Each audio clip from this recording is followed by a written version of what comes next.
मला सांगा, मुलगी आहे म्हणून फक्त तिने अत्याचारच सहन करायचा आहे का? तिच्याबरोबर जर काही वाईट घटना झाली, तिच्याबरोबर काही वाईट कृत्य झालं, तर लगेच तुम्ही म्हणता तू मुलगी आहे, तू शांत बस, तू एवढे छोटे कपडे घालायला नको होते, तू असा मेकअप करायला नको होता, तू तसं राहायला नको होतं, तू तसं बोलायला नको होतं. मला सांगा, ती मुलगी आहे का बावली आहे? तुम्ही तिला असं सांगणार ती तसंच करेल, तसं सांगणार ती तसंच करेल. तिला काय स्वतःची इच्छा, स्वतःचं मन अजिबातच नसतं का?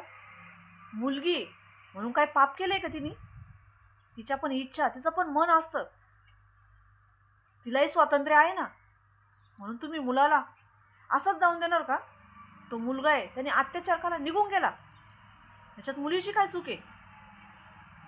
इथं न्याय व्हायला पाहिजे. त्या मुलाला शिक्षा ही भेटायलाच पाहिजे. पोलीस जेव्हा शिक्षा करतील तेव्हा करतील, परंतु मी मुलींना सांगते की तुमच्यावर अत्याचार झाला ना, शांत बसू नका. कारण तुम्ही जर शांत बसला ना, हा सगळ्यात मोठा गुन्हा तुमचा आहे. तुम्ही त्या मुलाला अजून गुन्हे करायला प्रवृत्त करणार आहे शांत बसून. म्हणून म्हणते कुठल्याही मुलीनं शांत बसायचं नाही. अशा मुलाला कठोरातली कठोर शिक्षा झाली पाहिजे, याकडे सगळ्यांचाच कल असायला हवा. जेव्हा अशा घाणेरड्या नराधमांना शिक्षा होईल ना, तेव्हाच मुलींवरचे अत्याचार थांबतील. त्यांना मुलगी दिसत नाही, त्यांना बाई दिसत नाही, त्यांना लहान मुलगी दिसत नाही.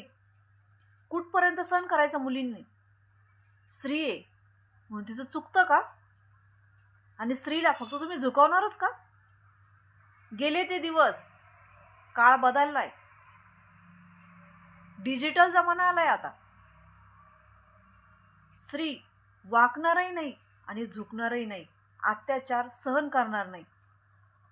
म्हणून म्हणते, कुणी जर अत्याचार करून नामनिरळ व्हायचा प्रयत्न करत असेल तर त्याची सगळ्यात मोठी चूक असते.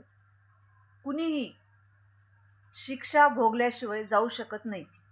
माझी सगळ्या मुलींना नम्रतेची आणि कळकळीची विनंती, अशा नराधमांना शिक्षा द्या, तेव्हा शांत बसा. व्हिडिओ आवडल्यास एक लाईक, एक शेअर माझ्या व्हिडिओसाठी, आणि असेच नवनवीन कॉन्टेंटचे व्हिडिओ रोज बघत जा सरला टॉक्स या चॅनलवर. तोपर्यंत नमस्कार.